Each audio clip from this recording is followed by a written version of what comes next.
আসসালামু আলাইকুম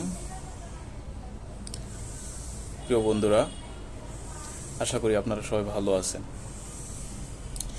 আমি নিয়মিতই কথা বলি আপনাদের সাথে।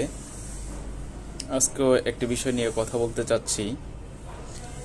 সেই বিষয়টা হলো যে আমরা আমাদের ব্যক্তিগত জীবন, পারিবারিক জীবন, ব্যবসায়িক জীবন বিভিন্ন ক্ষেত্রে কোথাও না কোথাও লেনদেন করি।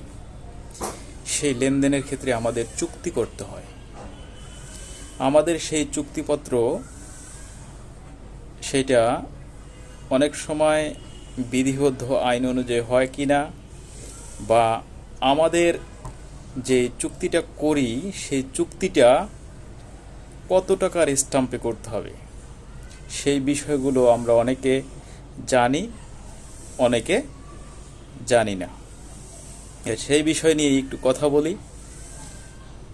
আমাদের মনে রাখতে হবে, যখন কোনো আমরা লেনদেন করব, ব্যবসা বাণিজ্য করব বা টাকা ধার দেব, এই বিভিন্ন প্রয়োজনে যদি আমাদের চুক্তির প্রয়োজন হয়, সেক্ষেত্রে আমাদের নন জুডিশিয়াল স্ট্যাম্পে চুক্তি করতে হবে।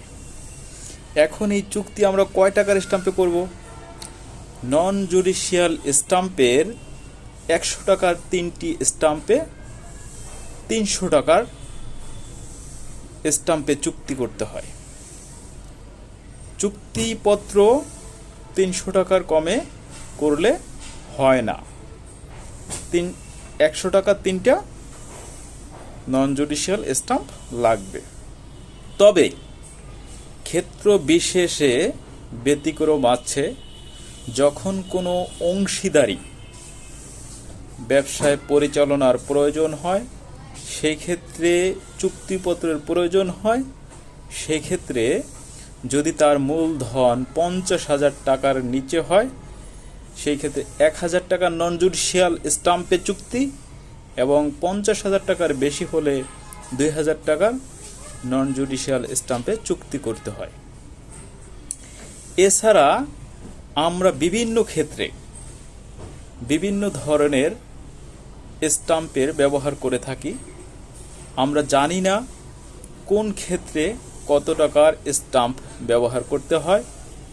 সেই বিষয়গুলো আমি আপনাদের কাছে আবার পরবর্তী ভিডিওতে কথা বলবো। আপনারা আমার সাথে থাকুন, সঙ্গে থাকুন। প্রতিনিয়ত নতুন নতুন বিষয় নিয়ে আপনাদের সাথে আমি আছি। আপনারা সকলে আমার প্রতি ভালোবাসা রাখবেন। আসসালামু আলাইকুম।